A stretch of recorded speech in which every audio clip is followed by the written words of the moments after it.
Hong Kong convention বাস্তবায়ন হলে জাহাজ পুনঃপ্রক্রিয়াকরণ শিল্পে কাজের গতির পাশাপাশি বাড়বে কর্মসংস্থান, সেই সাথে উন্নয়ন কার্যক্রমেও আরও ত্বরান্বিত হবে বলে মনে করছেন শিল্পমন্ত্রী নুরুল মজিদ মাহমুদ হুমায়ুন।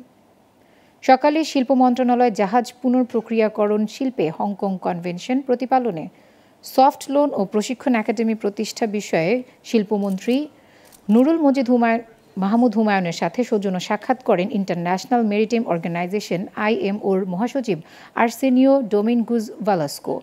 IMOর মহাসচিব বলেন, হংকং কনভেনশন বাস্তবায়ন বেশ গুরুত্বপূর্ণ। আমরা মনে করি যে যত ফাস্টার আমরা এটাকে করতে পারবো তত তাড়াতাড়ি আমাদের এখানে এমপ্লয়মেন্ট জেনারেশন হবে এবং আমাদের ডেভেলপমেন্ট যে প্রসেস সেখানেও এর একটা বিশাল ইয়ে আছে, সেখানে ফিনান্সিয়াল সেটাও আমাদের ত্বরান্বিত হবে।